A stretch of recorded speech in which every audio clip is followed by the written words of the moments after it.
Sanibona bafowethu. Ninjani niyaphila? Let's hope niyaphila. Mfowethu Mkhonzweni ngibingelelayo emini nje. Asibonga kakhulu ngamukela onke ama-new subscribers ku-YouTube, ama-new followers ku-TikTok, nawo wonke ama-viewers ama-video engiwa-uploada la. Ngiyanibonga kakhulu guys ngendlela enisupport ngayo.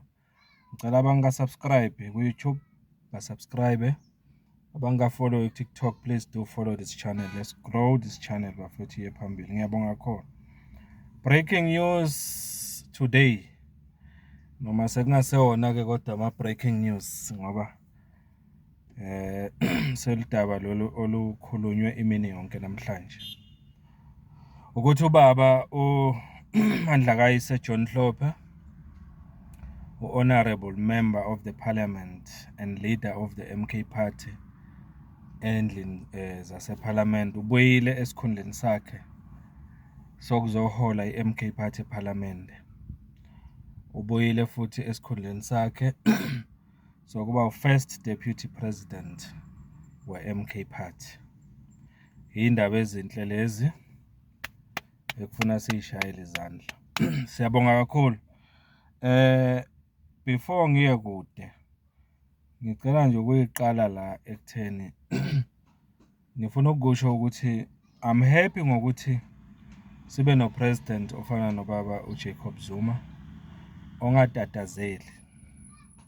ongatatazeliswa futhi izinto ezikhulunywayo nezishiwo abantu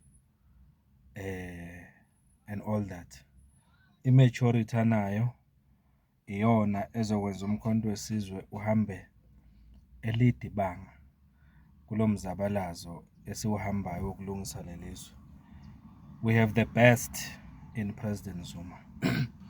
Okunye ngifuna ukusho la ukuthi kuyajabulisa futhi kuyancomeka ukuthi ubaba uJohn Hlophe noma ke ngithi kuyaphawuleka ukuthi ubuya esikhathini lapho kuqeda kubekwa uSecretary General omusha uComrade uSibonelo Nomvalo. Uzokhumbula ukuthi ubaba uHlophe noNomvalo babonke lapha eParliament. Babonke eParliament kwi-caucus ye-MK party bayazana. Engicabanga ukuthi futhi i-relationship yabo yinhle kakhulu, ibinhle even before ubaba uHlophe esuspendwa kwi-position yakhe eParliament. So ke ngithi kuyaphawuleka ukuthi lesinqumo noma lokubuya kukababa uHlophe as the first deputy president of the MK party and the leader of the party eParliament kwenzeke under uSecretary General omusha uComrade uSibonelo Nomvalo. Mina ngiyakuphawula lokhu ngikubheka njengento ekhethekile kakhulu futhi kune meaning okuyishoyo. Engikholelwa ukuthi in one way or another ukuba khona kuka SG omusha njengamanje ku-MK party, ngiyakholelwa mina as a person ukuthi ngandlela thile ubaba uJohn Hlophe had a role to play ukuthi sibe nalo SG esinayo njengamanje uComrade uSibonelo Nomvalo. Ngiyakholelwa futhi ukuthi ukubuya ngokusheshsha okukhulu engena nje esikhundleni uComrade Nomvalo, ukubuya ngokusheshsha okukhulu kubaba uHlophe kuma duties wakhe, it has a lot to do mina ngendlela engibuka ngayo nokuthi kungene uSG omusha ku-MK party. Engicabanga ukuthi uSG omusha uComrade Nomvalo uyakholelwa kakhulu kubaba uHlophe ukuthi uma ngabe ekhona eduze kaMsholozi elekelelana noComrade uTony Yengeni boyithula bo-deputy president, siyabadinga njengamanje ukuthi basebenze together ekulekeleleni uMsholozi ukuthi uqhutshwe le movement yephambili. So ke lento ngendlela engiyibuka ngayo mina isebenza kahle kakhulu, ihamba kahle kakhulu futhi. Engicabanga ukuthi even nalabo abebese bekholelwa ukuthi ubaba uJohn Hlophe angeke asabuya esikhundleni sakhe sokulida i-MK Party eParliament nokuthi abuyele esikhundleni sakhe sokuba uDeputy noma u-First Deputy President. Hawu bakithi siyanidabukela. Thina siyakholelwa kakhulu, besivele sikholelwa ukuthi ubaba uJohn Mhlophe is matured. Ubaba uJohn Mhlophe is matured. Akuyena nje umuntu owuthathekile nje ongapheshulwa umoya nje noma kalula kanjani. Siyawazi amagalelo akhe. And kunento ethile okufanele abantu bayifunde kubaba uJohn Mhlophe. Engicabanga kakhulu ukuthi ama-MK members onke kufanele athathe i-lesson kubaba uJohn Mhlophe ukuthi uma ngabe ku-MK Party ususpendwa, ngiyakuphinda lo, uma ngabe ususpendwa kwiposition yakho ku-MK Party, noma kungaba buhlungu kanjani noma kungaba buhlungu kangakanani, don't go out there and badmouth the organization. Don't go out there ukhulume kabi nge-organization. Don't go out there ukhulume kabi ngabaholi be-MK Party. Because lokho kuyakukhombisa, kuyak-expose ukuthi how immature you are. Kukwenza ube ngumfana. Uvela ubonakale ukuthi nako ubunentshebe uyindoda kodwa engqondweni usengumfana. Umuntu omatured nokhulile uma ethola i-suspension kufanele ayibonge leyo suspension futhi ayithathe njengethuba lokuthi a-reflecte, abuyele emuva akazibheke, enze lokho esikubiza nge-introspection, abuke yonke into ngaye as a person, yena as an individual, akhona ukuthi ahile kubuhlungu mhlawumbe abuzwayo ngaleso sikhathi, ngoba phela i-suspension akusinto emnandi ukuthi uyasuspendwa sekuzovela indabeni kwazi wonke umuntu wona ususpendiwe noma ususiwe ku-position. Lento le isuke mina ngokwami kutesta ukuthi how matured you are. So khumbula ukuthi ubaba uJohn Mhlophe azange axoshwe ku-MK Party. Sayenza futhi ivideo nakhona la kwi-channel ukuthi ake sikhumbuze abantu ukuthi ubaba uJohn Mhlophe was not expelled from the organization. There's a difference between expulsion and suspension. He was suspended. And bekunama reasons esiwakhumbulayo sonke, kwakunama allegations athile endabeni yokwenza inguquko ezithile eParliament without proper consultation ne-leadership ekhona e-MK Party. Engikholelwa ukuthi ukubuya kukababa uHlophe njengamanje njengoba ebuya, mina ngikholelwa ukuthi wawabona amaphutha akhe. Okay, mhlambe wayengawaboni mhlambe earlier makusanda kwenza isinqumo sokumsuspend, kodwa ngikholelwa ukuthi manje ngokuhamba kwesikhathi, after le introspection engikhuluma ngayo, after reflecting, mina ngikholelwa ukuthi wawabona, and ngikholelwa ukuthi enye into emenze ukuthi abuye ku-MK Party wayenama reasons akhe naye. Engicabanga ukuthi he ventilated those reasons mangabe exoxa ne-leadership ye-MK Party, mangabe exoxa no-president we-MK Party. I think he ventilated ama-concerns ayenawo ngaleso sikhathi enza leyo decision nezinto ezamphusha ukuthi ayenze ngale ndlela eyenza ngayo.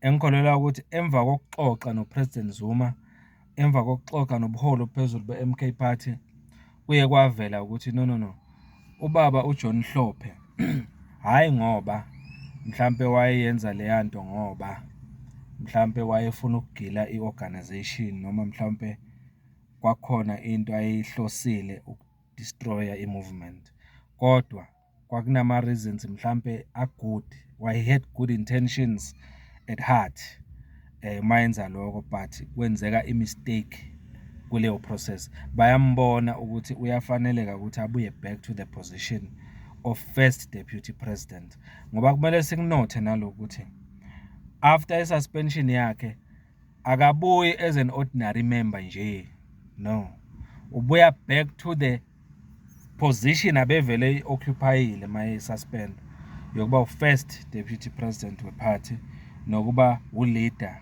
we-party eParliament.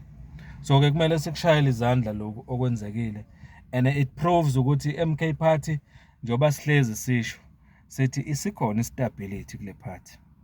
Laba abaconsent ngokuthi MK party ayikho stable, bakithi siyabadabukela. Naku kuyenzeka, kuyabonisa ukuthi stable MK party and iphethe abantu abanohlonze. Uzokhumbula ukuthi ubaba uHlophe mangabe enza amanye ama-interviews bembuza before ukuthi kwenzeka kanjani ukuthi ajoyine MK party, wawulanda umlando wakhe nobuhlobo bakhe noZuma, noPresident Zuma, ukuthi bungakanani ubuhlobo anabo naye, nokuthi uPresident Zuma uyena owam-approacha ekubeni vele naye ubaba uJohn Hlophe ubhilivela kuye uMsholozi. So kwaba into elula ukuthi ajoyine umkhonto wesizwe party ngoba uyakholelwa kwi-vision kaMsholozi ngale country, and banezinto eziningi ezicommon ngale country iSouth Africa, ikakhulukazi ngabantu abamnyama bakulelizwe.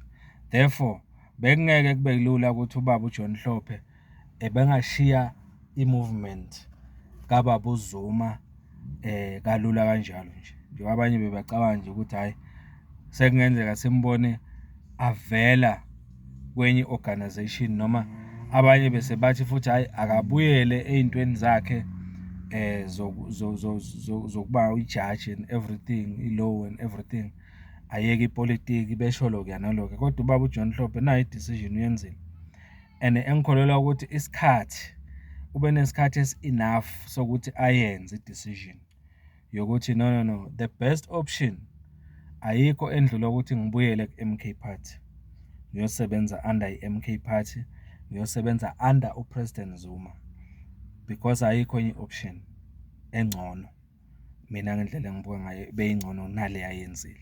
Ngikholelwa kuloko. So ke bafethu, ubuyile ke ubaba uJohn Hlophe. Siyibonile incwadi ka-SG uComrade uSibonelo Nomvalo, uthi uyacela ukuthi sonke simamukele ngemfudumalo ubaba uJohn Hlophe, singambaleli lutho, sisebenzisane naye njengoba sisebenzisana namanje noPresident Zuma, sisebenzisana manje noComrade uTony Yengeni, o-Deputy President wesibili weparty, nobunye ubuholo obukhona bama-officials MK party. I-MK party is going far nomzabalazo wokushintsha impilo yomuntu omnyama ibe ngcono eSouth Africa. Therefore sithi nje sikushayela izandla-ke ukuthi ubuyile ubaba uHlophe, engicabanga ukuthi wenze okungcono kakhulu.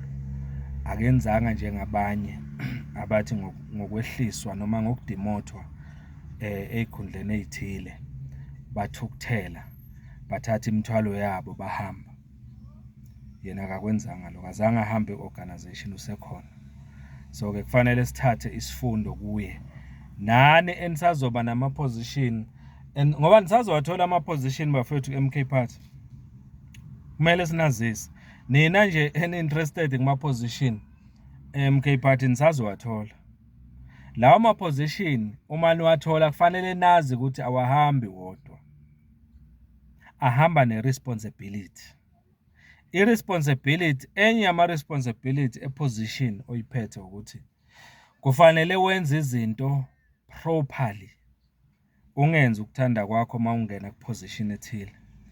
Fanele futhi i-responsibility enye wazi ukuthi uma ngabe ususpendwa futhi udimothwa, kuyindlela lokho yokukukhulisa kuleyo position okuyo, nokukukhulisa as a member ye-organization. It's not ukuthi basuke bekuzonda noma bekulaya. Thatha i-lesson kulokho, umove on, izokusiza kwi-career yakho, noma izokusiza futhi kuma-duties ozonikwa wona later on in life. Kungakuthukuthelisi kuze kweqe ukuthi uyasuspendwa noma uyadimothwa ku-position okuyo. Thatha i-example kubaba uHlophe, ube ne-maturity ukuthi noma bekubuhlungu okwenzekile, kodwa uma ukholelwa entweni ungayishiyi, buyela, ubuyele futhi une-energy yokuthi wenze izinto kabusha ngendlela e-right, ngoba lento uyabhilivela kuyo. Yilokho kakwenzile ubaba uJohn Hlophe, uyabhilivela kuPresident Zuma, uyabhilivela kumkhonto wesizwe party.